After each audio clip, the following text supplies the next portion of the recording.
अपने बच्चे से 7 साल से मिलने नहीं दे रही है। यहाँ पे ऐसे केसेस है जहाँ पे एक 21 साल के लड़के को 2 बार झूठे रेप के केस में फंसाया। यहाँ पे बहुत सारी केसेस है जो आपको बहुत ज्यादा परेशान कर देंगे और सोचने पर मजबूर कर देंगे। लेकिन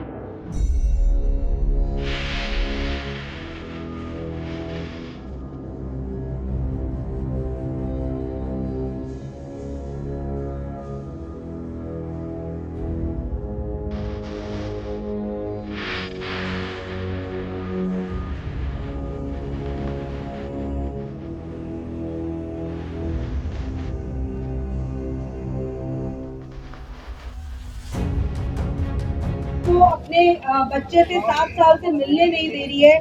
यहाँ पे ऐसे केसेस है जहाँ पे एक 21 साल के लड़के को 2 बार झूठे रेप के केस में फंसाया। यहाँ पे बहुत सारी केसेस है जो आपको बहुत ज्यादा परेशान कर देंगे और सोचने पर मजबूर कर देंगे। लेकिन इंडिविजुअली आप प्लीज बाद में ले लीजिएगा। पहले एक कलेक्टिव जो प्रेस कॉन्फ्रेंस है वो केडी आपको एड्रेस करेंगे, उनसे बात कर लीजिए। उल्टा है शायद, सीधा। देखिए, आज हम लोग यहाँ जो हैं वो जो धरना कर रहे हैं वो पुरुषों की जो लगातार आत्महत्या बढ़ रही है। देश में हर साल 1,20,000 के आसपास पुरुष जो है प्रतिवर्ष सुसाइड कर रहे हैं, और उसमें से जो ज़्यादातर पुरुष सुसाइड कर रहे हैं वो अपनी पत्नी और प्रेमिकाओं से तंग आके मानसिक प्रताड़ना के कारण कर रहे हैं। और ऐसे पुरुषों के लिए हमारे देश में कोई कानून नहीं है, कोई ऐसा फोरम नहीं है जहाँ जाके वो अपनी शिकायत दर्ज कराए, जहाँ से उसको कोई बेनिफिट मिले। इसीलिए हम आज ये डिमांड कर रहे हैं कि इस देश में एक राष्ट्रीय पुरुष आयोग की स्थापना हो। जो पुरुष पीड़ित होते हैं अपने जेंडर की वजह से, सिर्फ पुरुष होने की वजह से, उन पुरुष की वहाँ सुनवाई हो और उनके लिए एक पॉलिसी बने और उन्हें भी न्याय मिले।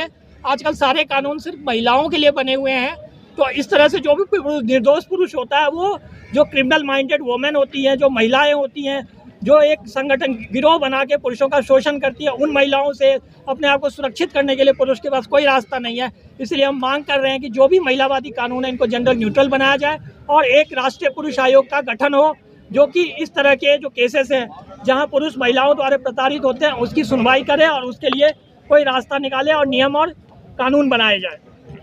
जो पुरुष आयोग बनाने की बात कर रहे हैं उसमें क्या क्या फैसिलिटी होनी चाहिए पुरुषों के लिए? सर, जो पुरुष आयोग हम बनाने की बात कर रहे हैं उसमें एक पुरुष जो है वो कॉल करेगा या अप्रोच करेगा, एटलीस्ट उसकी बात रिकॉर्ड की जाएगी। एक हमारे पास डाटा होगा कि कितने पुरुष प्रताड़ित हो रहे हैं, उनके साथ क्या दिक्कत आ रही है। अभी समस्या ये है कि उसके पास कोई फोरम ही नहीं है, वो जाए तो कहाँ जाए। थाने में पुलिस उसकी सुनती नहीं है, कोर्ट में उसके लिए कोई कानून नहीं है, सरकार उसकी सुनती नहीं है। और हमारा समाज तो पुरुष को जन्मजात ही निर्दोषी मानता है कि अगर ये पुरुष है तो गलती इसी की होगी। तो उसके पास अभी कोई सुनवाई नहीं है, वो चाह के भी अपना दर्द किसी को नहीं बता सकता है। वो घुट घुट के मरता रहता है, अपने आंसुओं को अपने दिल में छुपाता है, और जब वो पीड़ा असहनीय हो जाती है तो एक दिन वो फांसी पे झूल जाता है, जहर खा लेता है, कुएं में कूद जाता है, नदी में डूब जाता है, और हम ओम शांति कह के चुपचाप बैठ जाते हैं। ना कोई FIR होती है, ना कोई गिरफ्तारी होती है, ना कोई कार्रवाई होती है। जो उसके माँ बाप होते हैं वो बिलखते रहते हैं, न्याय के लिए दर दर की ठोकर खाते हैं, लेकिन एक मरे हुए पुरुष को कहीं न्याय नहीं मिलता। वही अगर एक महिला सुसाइड करती है तो तुरंत दहेज हत्या का केस बनता है। पूरे पति के जो परिवार होते हैं या जो लड़के के परिवार होते हैं उनको तुरंत अरेस्ट कर लिया जाता है, बिना किसी सबूत के उन पर मुकदमा बनता है। तो यह दोहरी नीति नहीं चलेगी। जितना अधिकार एक पुरुष का है उतना अधिकार एक महिला का है। जितना एक माँ को बेटा जन्म देने में दर्द होता है उतना ही एक माँ को बेटी देने में जन्म दर्द होता है। हम ये नहीं बर्दाश्त करेंगे कि एक पुरुष को आप इस तरह से प्रताड़ित करें सिर्फ इसलिए कि वो पुरुष बन के पैदा हुआ है। सरकार को आप कैसे देखते हैं, पुरुष आयोग आपके लिए बनाएगी? सर, जब तक नहीं बनाएगी तब तक हम ये जो लड़ाई हमारी जारी रहेगी। हम ये धरने, ये प्रदर्शन, हर जो हमारे पास मुकाम मिलेगा, जो हमारे पास मंच मिलेगा, हम अपनी आवाज़ उठाते रहेंगे। और एक दिन ऐसा जरूर आएगा कि सरकार को हमारी मांग माननी पड़ेगी, सरकार को पुरुष आयोग बनाना पड़ेगा। पुरुष आयोग जिंदाबाद, जिंदाबाद। इस लड़ाई में कितने पुरुष हैं जो आपके साथ हैं? सर, हमारे पास लगभग अभी भारत में अगर आप एस्टिमेटेड करेंगे तो लगभग 5 करोड़ लोग जो हैं अदालतों में धक्के खा रहे हैं विभिन्न मुकदमों में। और इसमें हमारे पास कोई एग्जैक्ट डाटा नहीं है, क्योंकि किसी सरकार के मंत्रालय ने कभी ये ज़रूरत नहीं समझी कि ऐसा कोई डाटा हो। तो हमारे पास एग्जैक्ट डाटा नहीं है, लेकिन लगभग अगर कहेंगे तो 5 से 25 लाख के बीच जो पुरुष है वो इस तरह के मुकदमों से प्रताड़ित है। और अगर उनके परिवार में आप जोड़ेंगे तो एक परिवार में 5 लोग हैं तो लगभग 1.25 करोड़ लोग मुकदमों से पीड़ित हैं। मतलब इस देश की आबादी का कम से कम 5% जो है वो कोर्ट कचहरी के चक्कर काट रहा है। जो युवा है 20 से 40 साल का, जो देश की प्रगति में भागी बन सकता है, वो युवा थाने में, जेल में और कोर्ट और कचहरी में धक्के खा के अपना जो जीवन है वो त्याग रहा है। और जब तक ये ऐसा होता रहेगा ये देश कभी विश्वगुरु नहीं बन सकता। न्यूज़ में ना आप लोग ये सोच सकते हो कि डाटा तो इतना सारा है, लोग आते क्यों नहीं। एक्चुअली क्या होता है कि पुरुष है, पुरुष जो है, पुरुष को तो कमाना है, पुरुष को तो कमाना है, पुरुष तो निकलेगा। पुरुष घर माँ भी देखनी है, बाप भी देखनी है, बीवी तो देखनी है। जब कोर्ट केस होते हैं ना तो जज ये नहीं देखता कि हमारे बच्चे पालने हैं, बच्चे मेरी जिम्मेवारी है, पति के ऊपर माँ बाप की जिम्मेवारी है। वो कहता है बीवी तुम्हारी पहली जिम्मेवारी है। बीवी जो है चाहे काम करो ना करो, कई जजमेंट तो ऐसे हैं कि जज खुद कहते हैं कि चाहे चोरी करो, डकैती करो, भीख मांगो, लेकिन बीवी को पहले देना होगा। माँ बाप तुम्हारी बात की जिम्मेवारी शादी होने के बाद। तो अगर इस देश के कानून ऐसे हैं कि जहाँ बीवी को सारे अधिकार दे दिए गए और आप कहो कि यहाँ हम लाखों का डाटा कहते हैं लेकिन यहाँ बंदे तो 400-500 होते हैं, लेकिन हर इंसान घर से एक दिन छुट्टी लो, नौकरी छूट जाती है, माँ बाप की जिम्मेवारी भी है। और बीवी को नहीं दोगे ना एक महीने का खर्चा तो जेल आपका इंतजार कर रहा होता है, जज तुरंत ऑर्डर कर देता है जेल चलो। तो बेटों की जिम्मेवारी अब इतनी है कि आप सोच नहीं सकते। बीवी को तो आपने 1-2 दिन की बीवी है, 4 दिन की बीवी है, 10 दिन की बीवी है। जहाँ 30 साल की बेटी है ना, जिस घर में मायके में रहती है, माँ बाप से भाई से हिस्सा नहीं मांगती। वो माँ बाप भाई से कभी हिस्सा नहीं मांगती कि उनसे नाते खराब हो जाएंगे। लेकिन जिस घर में 2 दिन की बीवी, 4 दिन की, 2 साल की बीवी बन के जाती है, उन पे केस करने से कभी वो घबराती नहीं है। पूरी उम्र की वो जिम्मेवारी है, वो मेरे ऊपर वो पूरी उम्र का बोझ थोप दिया गया है। चाहे वो बच्चे पाले ना पाले, कोई फर्ज निभाए ना निभाए, लेकिन मैंने उसको पूरी उम्र ढोना है। चाहे मेरे कंधे पे कार हो गए, लेकिन मेरे कंधे पे वो ढो दी जाएगी। मैं चल पाऊँ ना चल पाऊँ, लेकिन उसको मैंने ढोना है। मैंने उसको ढोना है, नहीं तो मैं जेल जाऊँ। सर 2 महीने 6 महीने बीमार पड़ गए तब भी आपको वो खर्चा देना पड़ेगा। मैं जेल जाऊँगा, उसके बावजूद मेरा खर्चा बंद नहीं होगा। तो ये डाटा उस डाटा से मैच मत करिएगा कभी भी। संडे का भी देना पड़ेगा, ना कोई हॉलीडे में कुछ भी करो। जेंडर इक्वलिटी की बात करते हैं जी आगे क्या करेंगे अगर गवर्नमेंट आपकी बात नहीं मानती है तो आपको? दोस्त, हमारा काम है मंदिर, जैसे मंदिर में जाते हैं ना, हम उम्मीद लेके मंदिर की डेली घंटे बजाते हैं, भगवान कभी तो जागता है। तो हम जो सरकारें हैं, हम सरकारों के खिलाफ प्रोटेस्ट करते हैं, नाम के लिए प्रोटेस्ट है, लेकिन हम सरकार से एक उम्मीद लेके जाते हैं। अब हम उम्मीद करते हैं कि मोदी जी की नज़र हम पे होगी, कानून मंत्री की नज़र हम पे होगी, हम उनको ज्ञापन भी देंगे, हम अपनी मांगे भी देंगे। तो हम उम्मीद करते हैं कि वो लोग भी हम पे थोड़ा ध्यान देंगे, हमारी गिनती जो है उस पर ध्यान ना दें। जो बेटों पे जिम्मेवारी उसको सोचें कि उस जगह अपने आप को रख के देखें कि अगर उनको यहाँ प्रोटेस्ट में आना पड़े, अगर कल्पना कर लो कि मोदी जी के ऊपर गलती से उनकी वाइफ ने केस कर दिया होता कि आज मोदी जी वहाँ पे होते, शायद वो खुशनसीब है। भगवान ऐसी भी सबको दे, भगवान ऐसी भी हमको भी दे जो हम पे केस ना करे, तो हम भी शायद यहाँ ना होते, हम भी कहीं और होते। तो भगवान मोदी जी को जैसी बीवी मिली, भगवान ऐसी बीवी सबको दे, और मोदी जी ऐसा पति भी बनने का हक सबको दे कि हमारे यहाँ पे कोई केस ना हो, अपनी जिंदगी जी सके। हमारे को जीने का हक नहीं है दोस्त।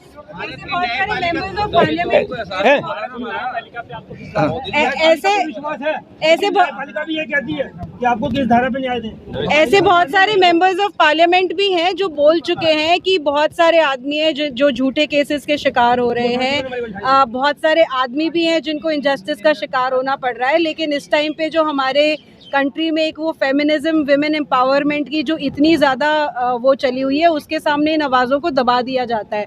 हम लोग भी बहुत सालों से सारे के सारे जो लोग हैं यहाँ पे प्रोटेस्ट कर रहे हैं, अपनी आवाज़ उठाने की कोशिश कर रहे हैं, लेकिन फेमिनिस्ट जो हैं, जो विमेन्स राइट एक्टिविस्ट जो हैं, वो किसी चेंज को आने ही नहीं देते हैं। तो वो एक बहुत बड़ा प्रॉब्लम है।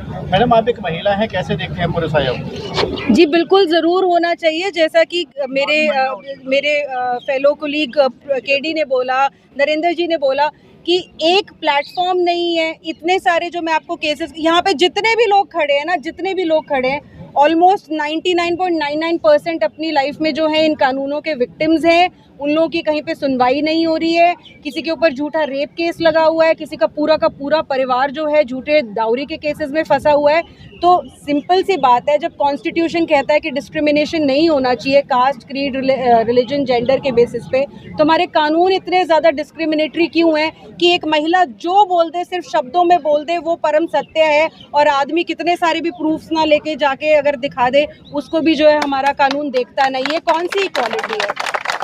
तो इतने हजारों केसेस हैं। मैं खुद हर रोज ऐसे केसेस को डील करती हूँ। सीसीटीवी फुटेज भी है उस आदमी के पास, उसके पास व्हाट्सएप चैट्स भी हैं, उसके पास फोटोग्राफ्स भी हैं, उसके पास दुनिया भर के सबूत हैं कि जो एफआईआर में, जो पर्चे में उसके खिलाफ लगा हुआ है, उसमें एक एक शब्द झूठ है।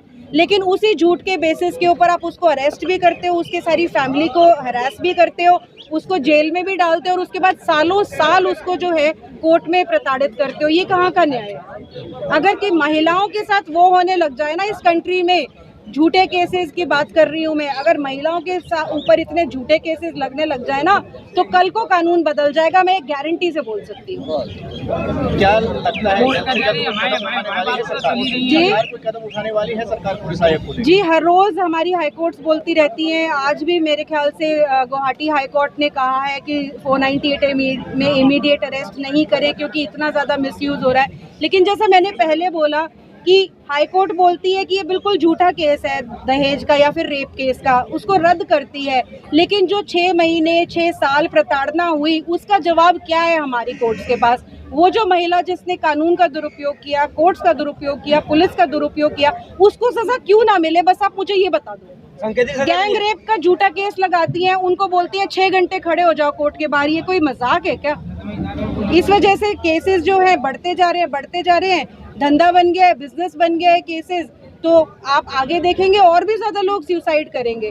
आज ही का मैं आपको बताती हूँ, सवेरे सवेरे एक पिताजी का मेरे पास फोन आया कानपुर से। उनके बेटे ने सुसाइड कर लिया, 3 पेज का सुसाइड नोट छोड़कर गया है वो लड़का। पलवल में उसने सुसाइड किया। उसने साफ लिखा हुआ है, उसकी बीवी जो है वंदना कुशवाहा उसका नाम है, सीआरपीएफ में कांस्टेबल है। वो उसको कहती थी कानून मेरे हाथ में है, पुलिस मेरे हाथ में है, क्योंकि मैं एक महिला हूँ। पुलिस मेरा कुछ नहीं कर सकती, कानून मेरा कुछ नहीं कर सकता। तेरे ऊपर इतने सारे केस लगवाऊंगी कि पूरी जिंदगी गिनता रह जाएगा। कोई महिला इस कॉन्फिडेंस से कैसे बोल सकती है अगर हमारा कानून इतना ज्यादा खराब ना हो? क्या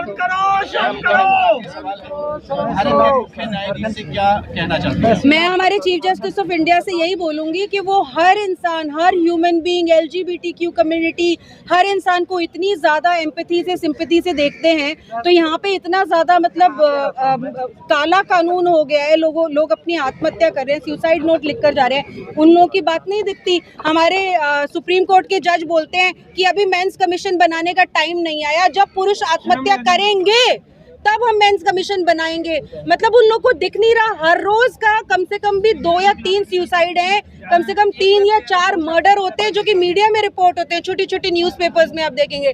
लेकिन इन लोग, मेरे ख्याल से इन लोगों को कुछ ना तो दिखता है और ना तो इनको सुनता है। लाखों लोग पहले इस देश को छोड़ के दुबई, कनाडा, ऑस्ट्रेलिया पहले ही जा चुके हैं इनसे परेशान होकर। कुछ मीडिया का भी है। मीडिया एक बात बताएं आप। कुछ नहीं होगा, हमको वोट करना बंद करना पड़ेगा। देखिए, भारत सरकार में केंद्रीय मंत्री स्मृति ईरानी ने भी ये बात कही थी कि महिला आक्रोशित है, महिला वर्ग आक्रोशित है, तभी महिलाओं के लिए सुनवाई हुई है, उनके लिए बहुत कुछ किया गया और ये महिला आयोग बनाया गया।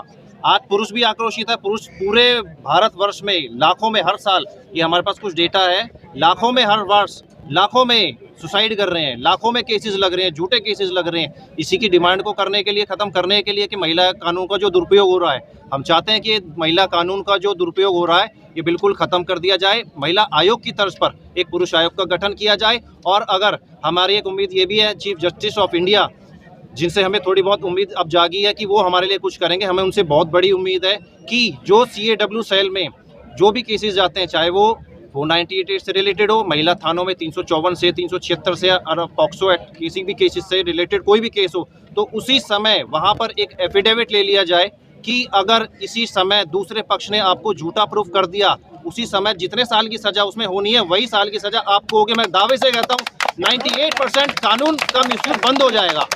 आज IAS, IPS, पूर्व जस्टिस, उनके ऊपर भी आरोप लगे, IAS, IPS, जजेस, पुलिस, अन्य वर्ग, सभी लोगों के ऊपर में झूठे प्रकार के केस डाले गए। हर पुरुष प्रताड़ित है, लेकिन आगे आने से अब शुरुआत हो चुकी है और हम लेके रहेंगे, हम लेके रहेंगे। We want. एक मीडिया से कहना चाहूँगा, मीडिया भी कितना उदासीन आप लोग रिपोर्टिंग करते हैं। हाथरस कांड आपके पास था, हाथरस कांड में आप लोगों ने पूरा इसको नेशनल खबर बना दिया था, जहाँ पे एक लड़की का गैंग रेप के मामले में पूरी मीडिया छाई हुई थी उस चीज़ को लेकर।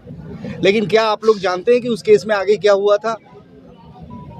सारे के सारे लड़के निर्दोष साबित हुए। किस मीडिया ने इसको दिखाया? कितने लोगों ने, आप लोगों ने सुना है आज? ये बात स्ट्रीम मीडिया के लिए कह रहे हैं या सोशल मीडिया के लिए? सर मैं सारे मीडिया के लिए कह रहा हूँ। सोशल मीडिया को बराबर दिखाती है। सोशल मीडिया, सुनिए, हम सोशल मीडिया को कंट्रोल नहीं कर, सोशल मीडिया के बारे में हम नहीं बात कर रहे। We are talking to the main media. आपने 4 लड़कों को रेपिस्ट बना दिया। आप लोग देखेंगे जब भी कोई महिला का सुसाइड हो जाता है, चाहे कोई सुसाइड नोट ना भी हो, अगर उसका मान लो वो शादीशुदा थी तो हस्बैंड का इमीडिएट अरेस्ट हो जाता है। अगर वो नहीं शादीशुदा थी तो अगर उसका कोई बॉयफ्रेंड हो तो उसका इमीडिएट अरेस्ट हो जाता है। और यहाँ पे इतनी सारी मेंस राइट्स ऑर्गेनाइजेशन है, हम सब के पास ऐसे इतने सारे केसेस हैं जहाँ पे बकायदा 4-4, 5-5, 10-10, 13-13 पन्नों के सुसाइड नोट जो हैं आदमी छोड़ के जा रहे हैं, लेकिन पुलिस FIR भी दर्ज नहीं करती। तो ये क्या इंसान नहीं थे? इन लोगों की कोई फीलिंग्स नहीं थी? नहीं लगता जंतर मंतर के अलावा आपको एक बड़ा आंदोलन छेड़ने की जरूरत है? जी, हम लोग तो हर साल दर साल पता नहीं कितने सालों से अपनी कोशिश कर रहे हैं।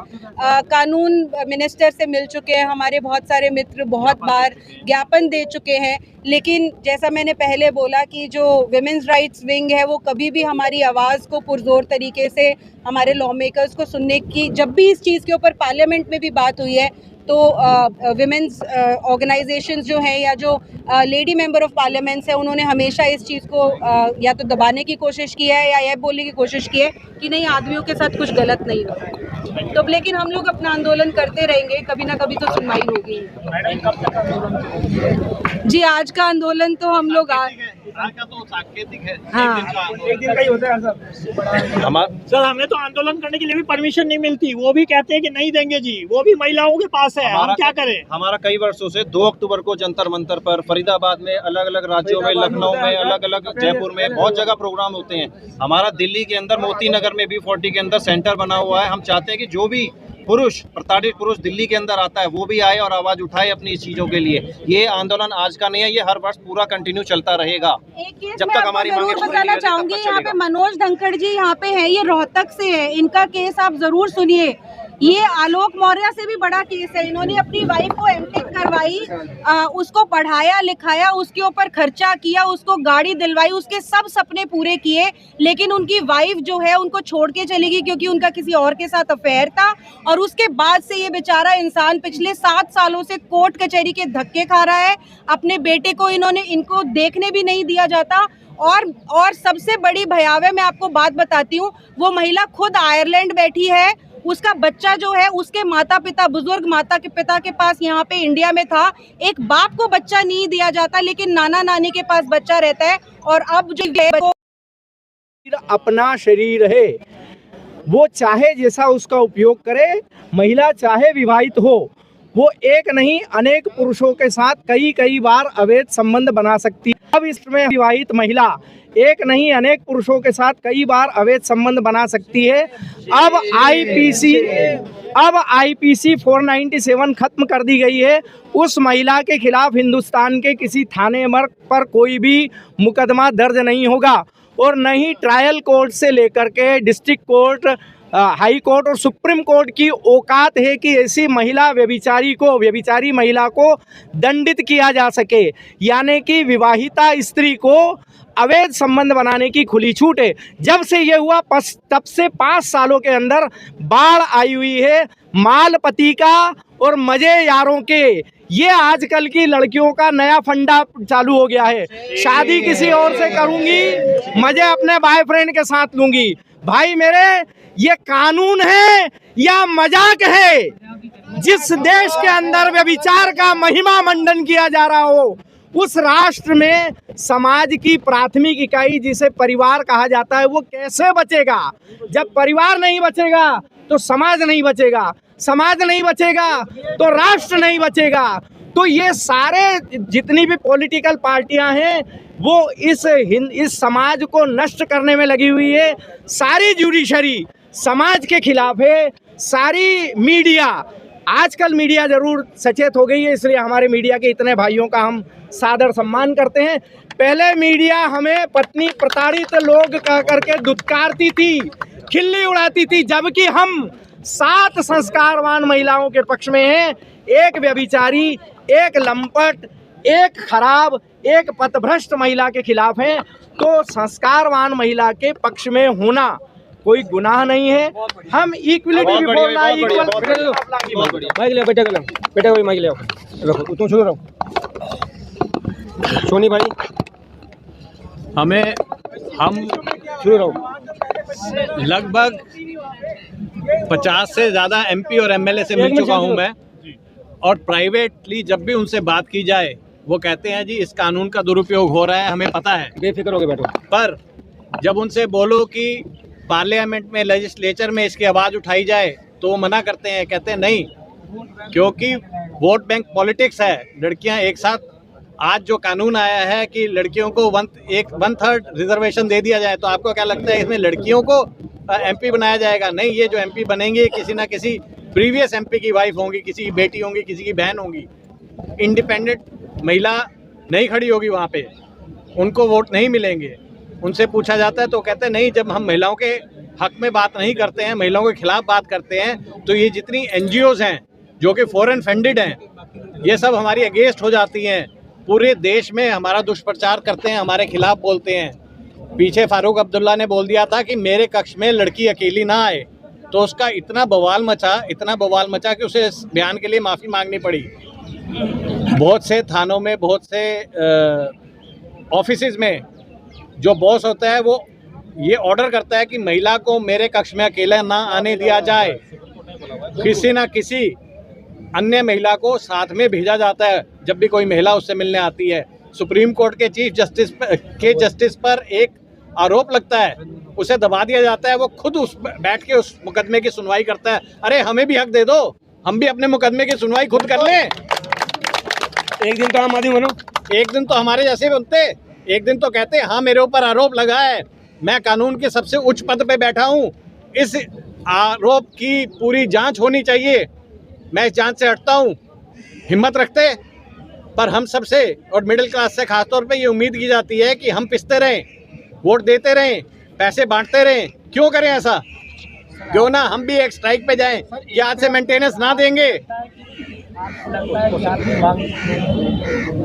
बिल्कुल होगी, हम लोग एक दिन जरूर अगर ऐसा लगेगा कि आज ही पूरी होगी तो कतई नहीं होगी, पर क्या मैं उससे हट जाऊंगा? आज़ादी क्या एक दिन में मिली थी?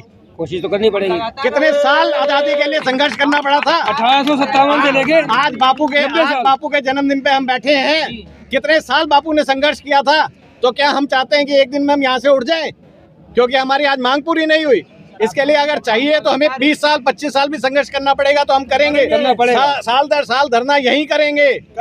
जब भी हमें परमिशन मिलेगी तब करेंगे, परमिशन नहीं मिलेगी तब करेंगे। किसी ना किसी दिन इस देश में रिवोल्ट होगा, और जब रिवोल्ट होगा बिल्कुल है, हम एक एक करके एक एक का हाथ पकड़ रहे हैं और उसे कह रहे हैं कि हमारे संग आइए। हम हटने वालों में से नहीं है, हमने यहाँ पर खूंटा गाड़ दिया है।